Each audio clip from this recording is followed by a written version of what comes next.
il y a un débat qui a fait couler d'encre dans la psychanalyse à propos du cas Dora. Dora, c'est précisément un des 5 cas des 5 leçons des services psychanalyse de Freud. Et alors, l'histoire de Dora elle est passionnante. Dora a un père, lequel est l'amant d'un homme marié. Non, c'est pas ça, c'est que le père, il est ami avec un couple, et justement, c'est le mari de ce couple-là qui abuse de Dora. Oui, mais en fait, le père de Dora est l'amant d'une femme qui est mariée. La mère, oui, voilà. En fait, Dora a un père, sûrement une mère, j'imagine, et ils sont amis avec un couple, et le père de Dora est l'amant de la femme de leur couple d'amis. Et le mari trompé s'éprend de Dora, la jeune ado, et est prise dans une sorte d'échange. J'accepte que tu me prennes ma femme, mais je vais prendre ta fille pour aller vite. Et à un moment donné, Monsieur K, comme ça, va embrasser sur la bouche Dora. Et Dora va éprouver du dégoût. Et Freud a cette phrase terrible pour l'époque. J'appelle hystérique toute femme qui réagit par un affect de dégoût à une excitation sexuelle. Bon, à l'époque ça passait comme ça, mais aujourd'hui c'est inacceptable. Ça veut dire qu'on ne dit pas, elle est dégoûtée, elle est adolescente, elle a 16 ans, on ne dit pas, elle est dégoûtée qu'il y a un l'âge mûr, dont elle n'est pas amoureuse, l'embrasse sur la bouche, elle est dégoûtée. C'est bien légitime, une façon de dégoût, quand on vous force, comme ça. Parce qu'elles sont des pas tellement charmantes. Et Freud ne dit pas ça à l'époque. Il dit c'est une hystérie. Parce qu'elle a été excitée sexuellement par le baiser et elle a éprouvé du dégoût. Voilà. Le dégoût, là, il a été éprouvé, mais il a été bloqué. L'affect du dégoût est bloqué. C'est-à-dire qu'on ne s'en souvient pas. Mais elle aurait pu ne rien éprouver. Il y a une fille de 8 ans qui s'appelle Emma. Donc, il y a quelque chose de l'ordre de l'éprouver qui doit être abréagi dans et par la foulée. Mais dans un premier temps, dans la première version du texte que je vous ai lu tout à l'heure, l'éprouver l'éprouver, c'est-à-dire le fait d'éprouver, d'abréagir l'affect, n'était pas amené à être au compte de la verbalisation. Il disait commémoration, abréaction, verbalisation, c'est-à-dire le récit de l'épisode et la nomination de l'affect. Donc il y avait une abréaction sans verbalisation dans la première version du texte. Dans la deuxième version du texte, l'abréaction a pour condition la verbalisation, c'est-à-dire qui à l'origine n'avait pas été abréagi, en autorisant l'affect bloqué de celle-ci à s'écouler par le discours. C'est-à-dire le mode, voilà, la métaphore est fluide, hein, mais le mode d'abréaction de l'éprouvé, c'est pas le cri, par exemple, hein, c'est pas l'émotion corporelle, c'est à la faveur d'un discours. Alors peut-être si on revient dans la première version qui récite, qui donne, que l'affect est abrégé. Alors, ne vous inquiétez pas, je ne vais pas vous demander de résoudre théoriquement cette question pour la semaine prochaine. Hein. Mais si vous voulez faire une petite recherche, je vais le noter pour moi-même. Il faudrait mettre dans Google ou dans Cairn, ça ne peut pas faire de mal si vous trouvez un article de dernière minute là-dessus, comme ça dans vos copies, il y aura des choses intéressantes à lire. L'articulation Freud, abréaction, verbalisation. C'est-à-dire, je sais que je ne vais pas vérifier, mais je tape ça sur Cairn, il y aura 10 articles sur ça. En fait, c'est ça qui est le plus difficile, vous savez, quand on fait des études, c'est toujours d'arriver à identifier le problème. Quand on ne voit pas le problème, c'est pas bon signe. C'est pas bon signe du tout, quoi. Quand on arrive à identifier un problème, et là, c'en est un. C'est-à-dire, est-ce que la verbalisation est la condition de la réaction? Autrement dit, faut parler pour guérir. Et je précise, est-ce que parler, ça veut dire permettre à un affect bloqué d'être vécu?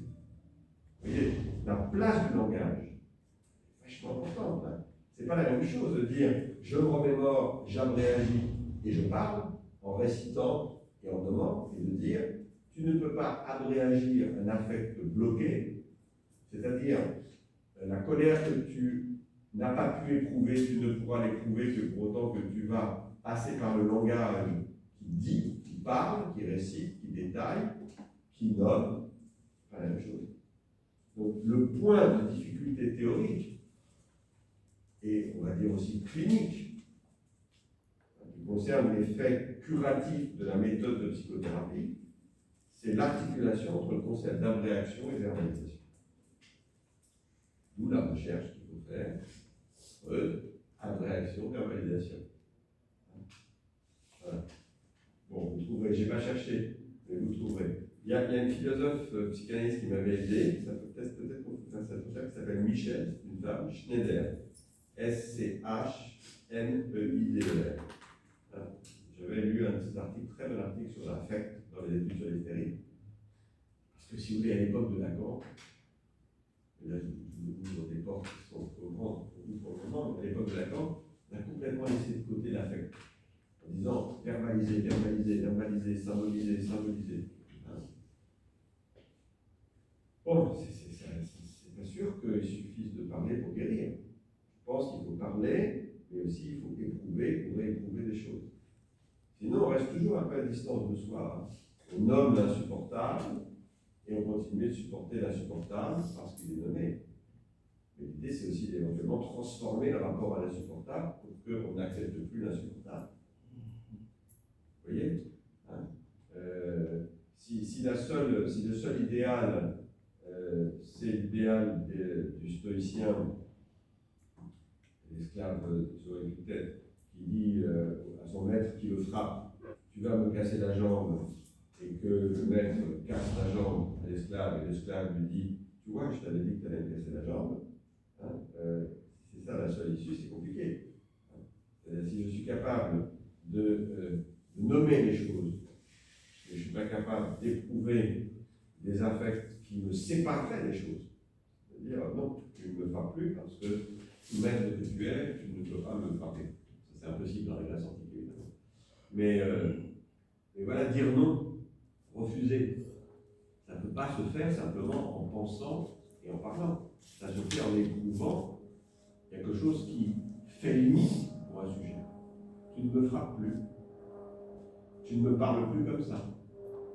Tu ne me fais plus cela. Au moment où vous réussissez, non pas à nommer l'insupportable, mais à le refuser, c'est aussi un moment qui passe par un éprouver l'insupportable. Moral et physique.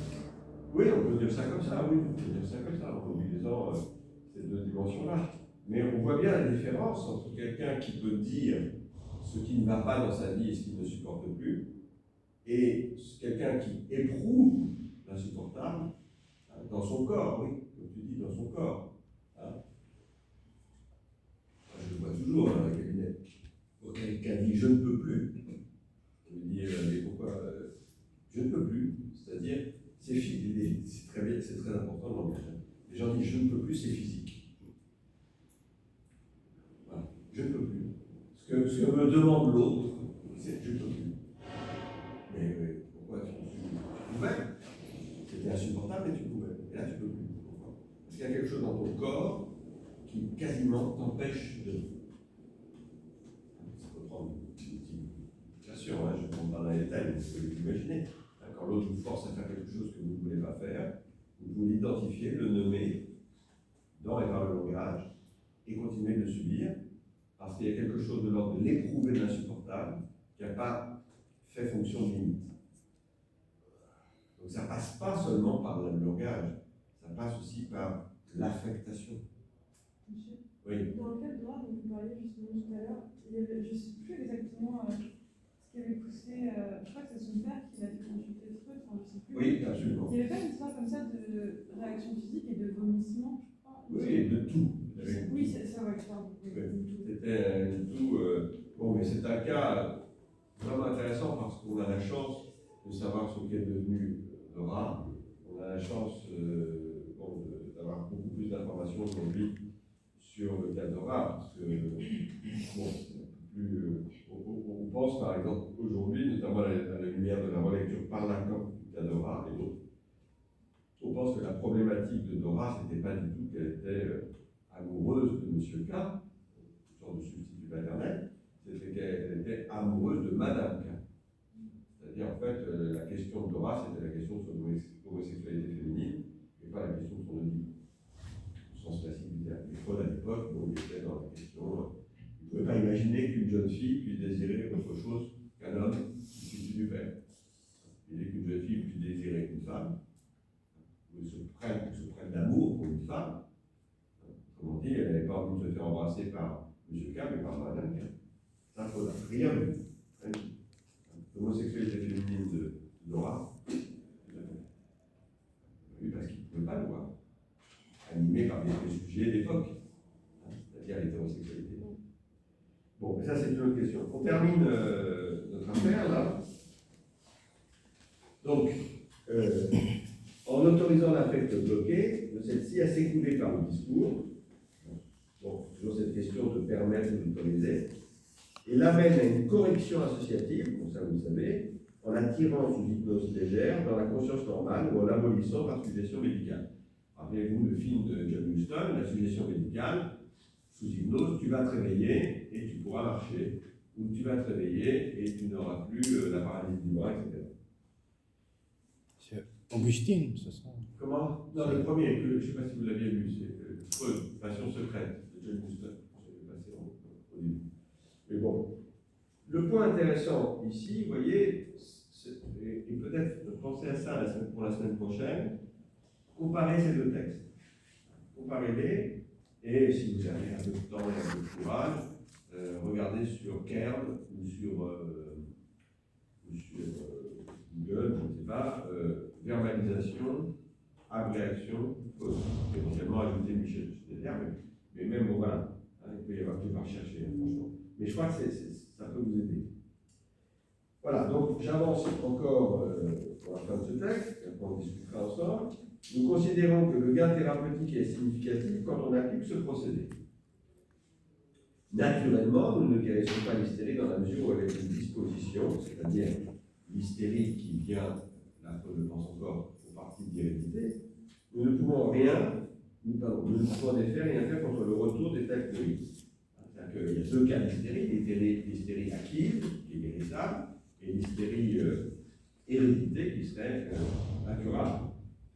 Même au stade de production d'une hystérie aiguë, notre procédé ne peut empêcher que les phénomènes éliminés avec peine soient aussitôt remplacés par de nouveaux. Sous hypnose, vous pouvez guérir de la paralysie d'un bras, de nature hystérique, mais provoquer, enfin pas provoquer, mais cette guérison pouvait s'accompagner d'un déplacement de symptômes, et on n'arrivait pas à remédier précisément, sous hypnose, à cette propension de la vie psychique non pas à remplacer. C'est un peu comme. Mais si ce stade aigu a terminé son cours et que ces restes subsistent sous forme de symptômes hystériques graves et d'accès hystérique, notre méthode les élimine fréquemment et pour toujours parce qu'elle est radicale. Et elle nous semble dépasser de très loin l'efficience de la suppression directe par suggestion, telle qu'elle est pratiquée aujourd'hui par les psychothérapeutes. La suggestion, c'est-à-dire, vous allez guérir, ça va aller mieux. Si nous avons fait un pas de plus dans la mise à découvert du mécanisme psychique et hystérique, sur la voie que Charcot a ouverte, avec tant de succès, en expliquant et en limitant expérimentalement les paralysies hystérotraumatiques, bon ça on l'avait vu dans le film, nous ne dissimulons pourtant pas que notre connaissance ne s'est pas approchée, ne s'est ainsi approchée que du mécanisme des symptômes hystériques, et non pas des causes internes de l'hystérie. C'est-à-dire comment ça fonctionne, oui, on le sait mieux, mais on n'a pas encore trouvé exactement qu'est-ce qui produit un hystérique plutôt qu'un obsessionnel. Nous n'avons fait qu'effleurer l'étiologie, la théorie des causes de l'hystérie, et à vrai dire, nous n'avons pu espérer que les causes étant acquises, la significativité du facteur accidentel pour l'année. Alors, donc là, c'est une sorte de confession d'humilité, hein, puisqu'il n'y a pas de résolution de toutes les questions, évidemment, et il n'y en aura peut-être jamais,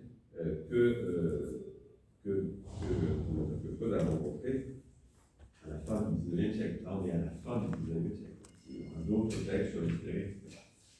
Bon, alors, c'est très bien, 10h30.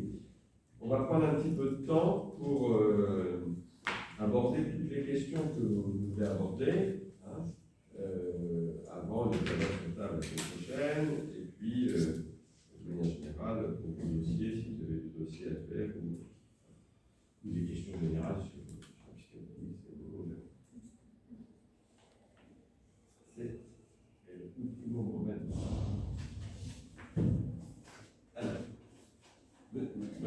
Alors, oui, j'avais une question sur les dossiers à rendre. Allez. Est-ce Est-ce que vous êtes en master? Ouais. D'accord. Est-ce qu'il faut.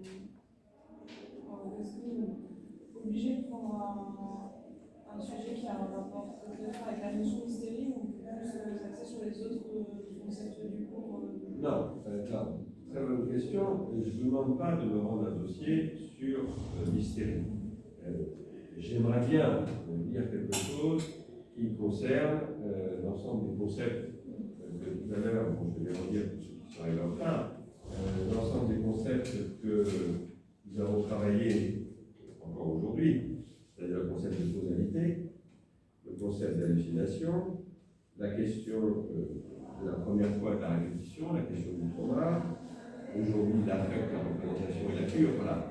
Bon, donc on peut très bien travailler ça à partir d'un texte de Freud différent, on peut travailler ça à partir d'un texte d'un autre psychanalyste que Freud, on peut faire un devoir à partir d'articles qu'on aurait lus sur verbalisation et art-réaction. Et il n'y a pas de. Je suis pas. Voilà. Et on peut, par exemple, tout à l'heure, bon, j'ai essayé de travailler spontanément sur l'articulation entre pensée analogiquement et ontologie. Bon, voilà, vous me diriez, moi je suis passionné par votre question là. Dans le monde, il n'y a que des êtres singuliers, pourtant on passe son temps à les comparer et à les confondre. Voilà. Et j'ai envie de dire Émile Meyerson, qui a écrit un texte très intéressant, l'épistémologie de réduction de l'inconnu au connu. Très bien, il n'y a pas de problème. Mais il faut quand même que ce soit en prise avec, voilà, par exemple, remémoration, réminiscence, souvenir. On a vu ça avec Proust, quand Sarah Saladin nous a fait une conférence. On a vu que le concept de réminiscence chez Proust n'était pas le concept de réminiscence chez Freud. La réminiscence chez Proust, c'est à la faveur d'une expérience sensible, pas intellectuelle, le retour du passé, qui conduit à une sorte d'expérience d'éternité, d'une certaine façon, le temps retrouvé. Et la réminiscence chez Freud, c'est pas ça. La réminiscence chez Freud, c'est quelque chose qui ne revient pas en mémoire, alors que la réminiscence proustienne, c'est un retour en mémoire, qui ne revient pas en mémoire et qui se donne comme une expérience inédite et singulière. Voilà. Donc, voilà, ne partez pas. Alors, dans le meilleur des cas, si ce n'est pas clair, la semaine prochaine, précisez-moi votre sujet. Mais je le redis, comme je dis toujours à mes étudiants, ce n'est pas la peine de penser dans des travaux homériques. C'est-à-dire, vous prendriez un texte, par exemple, de Kern, qui s'appelle, je ne sais pas s'il existe, Verbalisation et abréaction Freud, et ce texte vous aiderait à penser l'articulation entre l'affect et le langage, et vous feriez un compte-rendu de l'article avec une discussion, ça suffit. Et voilà. Moi, je ne suis pas du tout pour vous demander de partir, d'écrire, ça ne m'intéresse pas. Hein. Ce qui m'intéresse, c'est des choses précises, rigoureuses, et qui peuvent être aphorétiques. C'est-à-dire, écoutez, j'ai mieux compris la question, mais je n'ai pas la réponse. Hein. Parce que bon, voilà, si quelqu'un ici a la réponse à la question suivante, comment on guérit? Est-ce que c'est en se souvenant? Est-ce que c'est en réagissant? Est-ce que c'est en verbalisant? Est-ce que c'est les trois ensemble? Oui, et comment? Bon, est-ce qu'on est malade d'avoir oublié? Est-ce qu'on est malade de ne pas avoir exprimé une émotion à l'époque de ce qu'on a subi? Et est-ce qu'on est malade de ne pas trouver dans et par le langage la capacité de faire le récit du trauma et d'articuler dans la nomination des affects coincés et bloqués? Voilà, j'ai des idées, vous en avez peut-être aussi, des exemples. Mais pas de. Voilà. Donc oui, coincé, bloqué, ça veut dire après, peut-être pendant quelques années après, il y aura le réflexe. Il y aura Oui. un retard Oui. pour le réflexe. C'est ça, ça n'a pas été éprouvé à l'époque de ce qui est arrivé. Hein.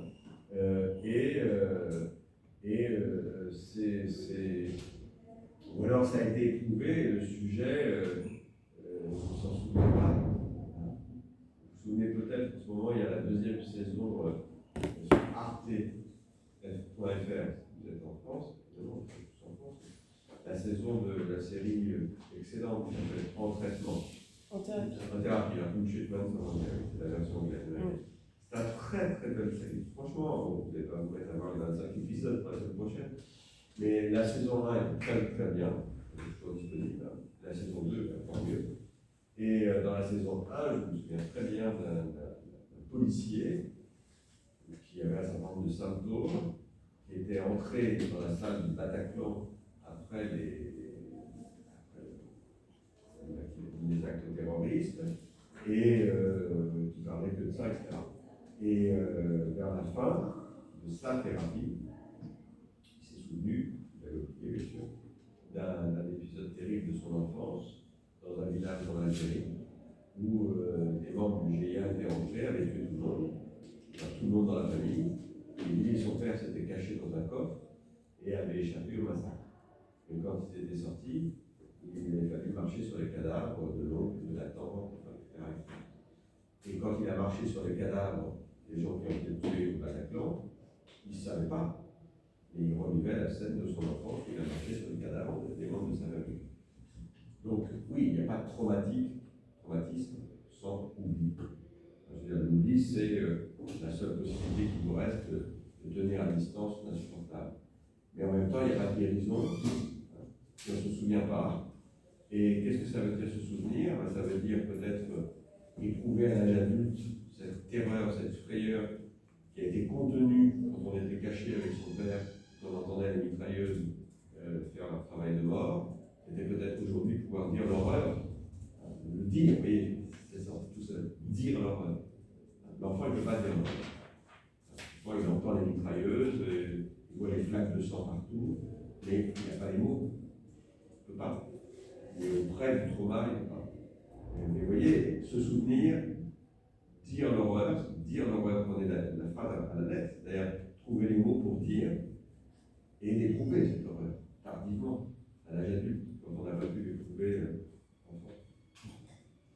Voilà. Si on réunit pas ces trois opérations, se souvenir, abréagir et verbaliser, eh bien, on ne peut pas guérir. Alors évidemment, vous pouvez me poser la question, mais monsieur, ça veut dire quoi guérir? Guérir, ça ne veut pas dire oublier. Ça ne veut pas dire, bon, ça y est, je passe à autre chose, je tourne la page, pour me dire peut-être. Non, ça veut dire que je resterai toujours vulnérable et fragile. Quand j'entendrai des pétards au 14 juillet, parce que je penserai à des tirs, au son de la mitraillette. Toujours. Donc, mais j'ai un autre rapport à ce qui reste en mémoire, dans ma mémoire, et qui me renvoie à ce qui s'est passé. Mais j'efface rien. Guérir, c'est pas effacer. C'est pas effacer. Vous voyez la différence entre le souvenir traumatique qui est oublié et qui me conduit à confondre l'entrée dans la salle de concert du Bataclan avec ce qui s'est passé dans mon enfance quand le GIA a massacré toute ma famille, et le fait de maintenant me souvenir de ce qui s'est passé. Bon, voilà. Alors, bien sûr, dans les cas de ce qu'on appelle aujourd'hui de syndrome post-traumatique, évidemment, il y a quand même la réalité de l'événement. Ceux qui ont survécu au Bataclan, ils sont pris encore aujourd'hui dans la réalité de l'événement. Il y a toujours un événement qui rappelle un autre événement. C'est pour ça qu'il faut faire attention aux détails. Parce que les détails, il y a un certain détail qui te fait revenir en arrière. Comme des détails, ça fait refouler la mémoire. Je suis tout à fait d'accord avec ça, ce que tu dis, avec ce que tu fais, parce que je me souviens vaguement maintenant, mais quand même un peu, que quand il fait le récit de son entrée dans la salle de concert du Bataclan, parce que c'est un policier du GIGN qui arrive, il y avait encore des terroristes, etc. Il se souvient non seulement qu'il marchait sur les corps, mais il se souvient que quelqu'un qui était presque mort l'avait attrapé par la jambe, pour presque se raccrocher à lui. Voilà. Et lui, son protocole d'action, c'était certainement pas de s'arrêter, de secourir la personne, parce qu'il y avait des terroristes vivants dans la salle du Bataclan. Donc il expliquait très très bien, c'est Radel Catel, l'acteur qui est extraordinaire, il expliquait très bien que son protocole d'action, alors c'est terrible parce qu'il disait à la fois le protocole d'action nous protège, nous comme corps. C'est-à-dire que si un mec commence tout d'un coup à dire « Attendez les potes, il y en a un qui me tient la jambe, on va s'arrêter », il met en danger toute l'unité. Donc le protocole d'action pour l'unité, c'est on avance avec une bouclier par balle jusqu'aux terroristes pour les descendre. Et si quelqu'un vous attrape, parce qu'il est en détresse, il ne faut pas vous arrêter. Si vous vous arrêtez, vous mettez en danger tout le monde. Mais il se souvient de ce détail-là. Vous voyez ? C'est très intéressant. Si vous dites « Je suis entré dans la salle du Bataclan », après que les terroristes aient descendu tout le monde, il y avait du sang partout, une odeur terrible, etc. Tout le monde va dire, quelle horreur. Vous voyez ? Mais là, on n'est pas dans le détail. Parce que l'horreur, c'est ça. Mais peut-être pour lui, la pire des horreurs, c'est de se souvenir que quelqu'un l'a attrapé par la jambe pour l'appeler au secours. Sauvez-moi. Et qu'il l'a laissé de côté pour avancer. Vous voyez la fonction du détail ? Donc ça, je suis absolument d'accord avec ça. Si vous racontez, si quelqu'un vous dit je suis un mec du GIGN, je suis rentré dans le Bataclan, et qui vous n'avez pas besoin de me demander ce qui s'est passé, vous dites quelle horreur, mon pauvre. Ça l'aidera rien. Ça l'aidera rien, parce que la vraie question, c'est pas comment tu es rentré dans le Bataclan tel que moi je l'imagine. Alors cette question, c'est qu'est-ce qui s'est passé pour toi? Et qu'est-ce qui s'est passé de particulier? De toi, pour toi, pas pour un autre. D'où la fonction du détail, c'est très juste. Est-ce qu'il y a d'autres questions? Oui, monsieur. Je n'ai pas compris quand on va le devoir. Ah, à la date. D'accord. Excusez-moi, il faut que je revienne. Pour le master, oui. C'est, je ne sais pas, si quelqu'un a un calendrier, là, vous avez un calendrier? Oui. C'est important le calendrier parce que, en fait, les licences vont avoir leur devoir la semaine prochaine, c'est-à-dire le 22. Et moi, je donne au master au retour des vacances de printemps et je n'ai pas la date. J'avais dit le 8 mai. C'est un dimanche. Oui, donc on ne va pas dire le 8 mai, on va dire le vendredi qui précède. Le 6. Voilà, on va dire le 06-05. Ça, c'est pour la date des devoirs. Je répète ce que je dis. Les deux modalités, c'est de me l'envoyer par mail, jnprrmrc@aol.com, et de me l'envoyer par courrier postal. C'est-à-dire au 57, je le remets, bis, vous savez pour certains, rue de Tocqueville. Je veux les deux versions. Voilà, et c'est 75-017. Alors, évidemment, si vous faites une fiche de lecture sur un article, dans Google, dans Kern, vous m'envoyez l'article. Moi, si je n'ai pas l'article, je ne vois pas. Voilà. Et si jamais il y a des questions, et il y en aura, je le sais, vous m'envoyez un SMS au 06 60 82 69 41. Je réponds toujours rapidement, en principe, au SMS, un peu plus tardivement même, parce que je ne regarde pas tous les jours. Donc passez toujours par le SMS. Même si vous m'avez envoyé un mail, dites-moi, monsieur, 06 60 82 69 41, je vous ai envoyé un mail, et dans ces cas-là, je fais attention. Oui. C'est pareil pour le cours de samedi matin. C'est pareil pour tous les masters. Voilà. Alors, si je donne le 6 mai, bon, c'est parce que moi, c'est la fin des vacances, et après, je me donne une dizaine de jours pour tout corriger et remettre les notes à Driss pour le 20 mai à peu près. Ce qui fait que le 20 mai, vous aurez vos notes. Pour tous ceux qui auront une une note satisfaisante, eh ben, il n'y aura pas de rattrapage. Si vous avez 11 et que vous avez l'ambition d'avoir 15 ou 16, vous pouvez faire un rattrapage. Mais légalement, vous n'avez pas le droit de faire le rattrapage si vous ne faites pas l'examen. Je le dis, pour que ce soit clair. Je n'ai pas le droit de. Avant, on le faisait, maintenant, on ne le fait plus. Si quelqu'un ne passe pas l'examen, bon, sauf cas exceptionnel. Par exemple, même si tu veux faire un oral et pas un écrit, c'est autre chose. Mais sauf cas exceptionnel, la note que je peux entrer au rattrapage, il faut que je l'entre en lieu et place de la note que j'ai entrée d'abord à la première session. Sinon, l'ordinateur va refuser. Donc, voilà. Donc, oui. Ouais, alors, j'ai pas compris le principe d'association d'équivalent. L'association et L'association d'équivalent. Ah, c'est une très bonne question.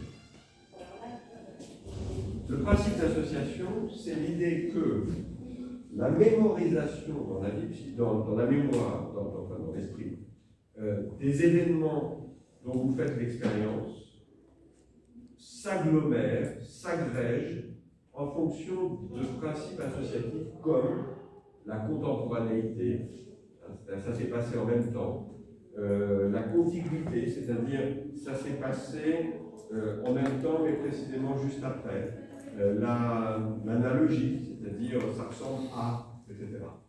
Associer, c'est rapporter X à Y pour autant que X fait penser à Y. Alors X peut faire penser à Y parce que dans l'événement que j'ai vécu, il y a l'élément X et Y. Par exemple, la petite fille Emma qui rentre dans un magasin, il y a le sourire de l'épicier, il y a la robe. Alors on va dire l'élément robe, l'élément sourire sont associés parce qu'ils renvoient à une situation où ces deux éléments étaient présents. Ça s'appelle un peu la contiguïté. Bon, après, il y a beaucoup de choses. Mais c'est l'idée que les choses s'agrègent dans notre mémoire de manière, on va presque dire, analogique, c'est-à-dire associative. Ça me fait penser à. Pour ça, je préfère dire ça me fait penser à. Mais est-ce que l'association, ça permet d'accéder directement à l'inconscient ou ça passe d'abord par la conscience? Alors, je pense que ça ne permet jamais d'accéder directement à l'inconscient. Comme dit très bien, à l'époque de l'hypnose, je pensais qu'on endormait les gens, et c'était faux, et on accédait à un trauma. Donc là, on avait une sorte de immédiat. C'est-à-dire, il y a une différence entre immédiateté et directe. Immédiat, ça serait hop, vous dormez, vous. Bon, ça pouvait être pas immédiat, mais on arrivait, à force d'endormir les gens, à ce qu'ils mentionnent, qu'ils revivent le souvenir traumatique. Dans l'association, vous êtes conscient, pas endormi, et donc il faut passer l'épreuve des chaînes associatives pour, dans le meilleur des cas, arriver à le souvenir à la faveur des associations verbales qui sont conscientes en ce que vous les entendez dire, mais qui sont aussi déterminés inconsciemment par ce que vous avez dit. C'est-à-dire le type du GIGN qui rentre dans le Bataclan, il n'a pas conscience que ça lui fait penser au massacre qu'il a vécu en France d'Algérie, mais évidemment il fait penser. Et notamment au fait que tout enfant qu'il était, il n'a pas pu secourir et sauver cette famille qui a été massacrée. De même qu'en tant qu'adulte membre du GIGN, il rentre dans le Bataclan et il ne peut pas secourir la personne qui lui a accroché le bras ou la jambe. D'ailleurs, je viens de comprendre que GIA, ça commence par GIGN. Il y a toujours parlé comme ça, et ça déjà, pourquoi tu es rentré dans le GIGN? Peut-être parce que aussi, ça te faisait penser sans que tu le saches, au terroriste du GIA. Donc les associations, c'est, partons de cette idée simple, mais très forte, ça me fait penser à. Si à chaque fois vous pouvez dire ça me fait penser à, que vous répondez oui, ça me fait penser à, vous êtes dans l'associativité. Et l'hypothèse, le postulat, c'est qu'on peut revenir sur ce qui s'est passé, pour autant qu'on remonte la chaîne. Alors, clivage, je termine. Clivage, c'est le fait qu'on sépare un groupe de représentation de toute associativité possible avec d'autres groupes de représentation. Si l'opération est réussie, eh ben, vous pouvez parler de 25 choses qui auraient pu vous faire penser à, ou qui devraient vous faire penser à, ou qui pourraient vous faire penser à, et vous n'y arrivez pas. Je suis entré dans le Bataclan, j'ai eu une crise d'angoisse, j'ai mis en danger mon équipe, j'ai une crise d'angoisse inexpliquée, inexplicable, on dit, parce qu'on est habitué, on a répété 1000 fois ce scénario d'entrer dans une salle où il y a des terroristes ou des types qui sont très forts là-dessus. Et pourtant, j'ai eu une crise d'angoisse. C'est pour Je vois un psy. vendredi. Bien sûr, le psy ne comprendra plus. Hein. Et il y aura des séances, des séances, des séances, des séances. Je suis venu en Pour retard. que la vie, ce Bataclan, lui fasse penser à ce qui est arrivé dans son enfance. Mais lui fasse penser consciemment. Mais évidemment qu'inconsciemment, quand il est rentré dans le Bataclan, c'est ça qu'il a vécu. C'est pour ça qu'il a des crises des angoisses. C'est pas parce qu'il avait peur des terroristes. Donc là, ils ont peur de tout le monde, mais moins de nous. Il n'a pas peur de ça. C'est parce que tout d'un coup, il ne marchait pas sur des cadavres qui étaient des gens qui étaient au concert, il marchait sur son dos, sur sa tente. Et quand un type accroche l'agent pour le secourir et qu'il le laisse, il revoit le fait que ni son père ni lui ne pouvaient intervenir, ou n'ont voulu intervenir, ont choisi de vivre et de survivre, plutôt que de prendre le risque de mourir en essayant de sauver sa famille. Voilà. Donc c'est cette idée, car vous êtes présent, vous entrez dans le Bataclan, vous avez pris une prise d'angoisse, parce que vous n'êtes pas dans le Bataclan. Vous avez 8 ans, vous êtes caché dans un coffre, et puis les terroristes sont en train d'exterminer vos amis, parce qu'on les soupçonne de... je sais pas quoi, je sais pas quelle histoire. Oui, est-ce que l'association provoquait l'État économique ou non? J'ai pas compris.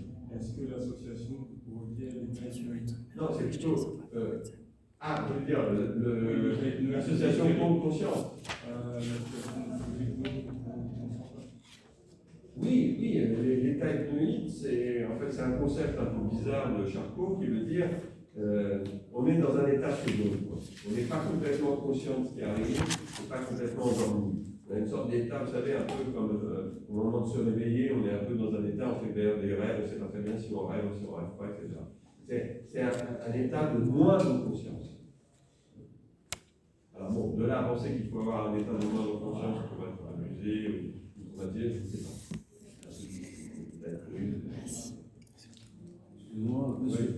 En gros, j'ai une question par rapport à une phrase de Freud qui vient de dire que l'important c'est la réaction. Oui. Il a dit que la réaction est plus importante que l'effet. Oui. Mais je n'ai pas bien compris, genre, parce que là il a. Quelle page 19. Oui. Il vient de dire que si il y a la réaction après le trauma, l'affect se dissipe. Oui. En gros, c'est pas si on réagit énergiquement, il n'y a pas de trauma, c'est ça? Oui.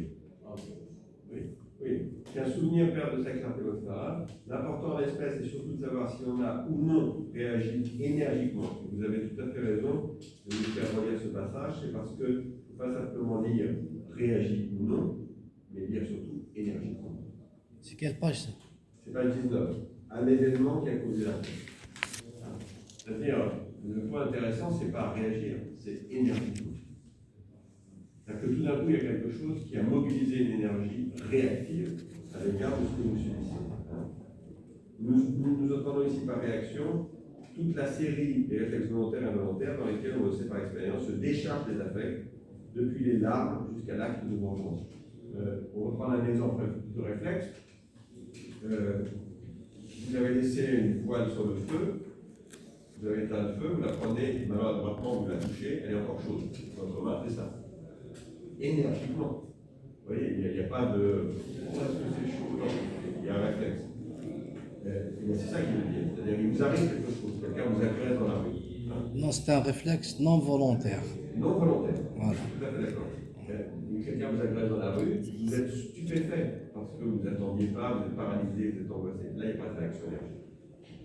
La réaction énergique, c'est vraiment une mobilisation. Je me dis d'ailleurs la vengeance, on avait parlé des pleurs, on voit bien aussi la lutte. Quelqu'un vous agresse, vous volez votre portable, bon, bien, vous mobilisez votre énergie, vous vous battez pour que ça n'arrive pas. Salomé. Bon. Salomé, c'est guadeloupéen ça, non? ça renvoie à.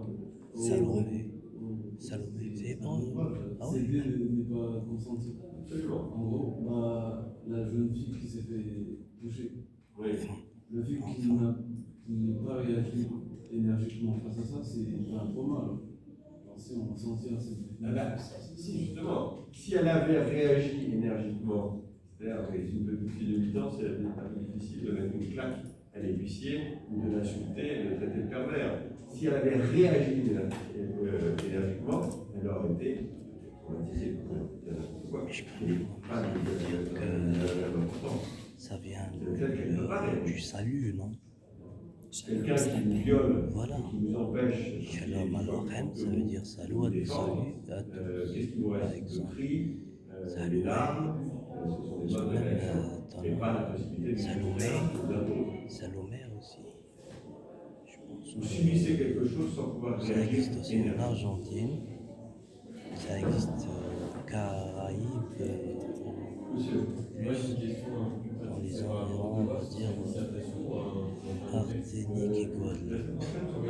non, ce sera Salomé. analyse et commentaires de 2 passages de ce texte-là, enfin de ces textes, c'est-à-dire extrait de mécanisme psychique de l'hystérie. Et je vous demanderai, un peu au choix, de répondre à des questions Parler un petit peu sur évrite. un peu les concepts que je vous ai donnés ce matin. Parlez pas évrite. Bon, on verra. Franchement, si vous Elle est connaissez, facile. si vous avez suivi les cours, si vous connaissez plutôt bien le mécanisme psychique de l'hystérie, bien, je ne sais pas si vous avez tout compris, parce que moi-même je n'ai pas tout compris, c'est pas la question, mais si vous avez repéré un certain nombre de choses sur réminiscence, commémoration, souvenir, réaction, verbalisation, voilà. Et donc si les plus courageux d'entre vous faites une petite recherche pour la semaine prochaine sur abréaction et verbalisation, je pense que vous en avez beaucoup quand même, il ne devrait pas y avoir beaucoup de surprises et de difficultés. Après, restent les modalités d'expression en langue française, qui ne sont pas toujours faciles pour les uns pour les autres. Mais je ne vais pas vous donner un texte difficile que vous n'avez jamais lu avec moi. Jamais. Le samedi, c'était un. Jamais. Je ne fais jamais ça d'ailleurs. Donc, je ne voudrais pas quelque chose de. Mais c'est vendredi. Et on ne voit si vraiment vous Je ne rappelle pas ça. en temps limité, etc. On fera un oral. Bon, il y a d'autres questions? Il y en avait une autre? Oui. Oui, c'est un peu sur les dossiers du coup, quand on a le droit de travailler sur une œuvre de fiction. Bien sûr, vous avez le droit de travailler sur une œuvre de C'est fiction. c'est Ça peut être une œuvre cinématographique. Non. On avait passé des Jean-Philippe. films. Ça peut être une œuvre littéraire, ça peut être une poésie, Non. absolument. Ouais. Mais une fois encore, la Mais tu viens. autant tu que viens cette pas œuvre le vous samedi. permet de penser. Voilà. Si vous travaillez sur les filles du feu de Nerval, Nerval, il se demande toujours si c'est la femme qu'il rencontre, mais pas la femme qu'il a déjà rencontrée, qui pourtant est morte. Bon. Voilà. Non, moi ce qui m'intéresse un peu, il y a 2 options. Franchement, c'est des questions que je me pose en tant que pédagogue. Vraiment, il y a l'option de vous laisser une liberté restreinte, qui est de vous dire faites-moi découvrir les œuvres, mais à partir des problématiques qu'on travaille ensemble. Moi, tous les ans, je me régale quand je lis quelqu'un qui parle d'un film que je ne connais pas, qui me demande des devoirs, d'un livre que je n'ai pas lu, que je ne comprends pas. Avec un risque de vous éloigner trop du cours et l'autre option, c'est de dire on a travaillé sur les études de l'hystérie, mesdames et messieurs, vous me rendez à devoir sur les études de l'hystérie. Ce n'est pas l'option que j'ai choisie, cette année en tout cas, donc je ne vais pas changer d'avis. Voilà. Et donc voilà, vous pourriez ne pas me parler de faute du tout, mais si à la faveur d'un travail que vous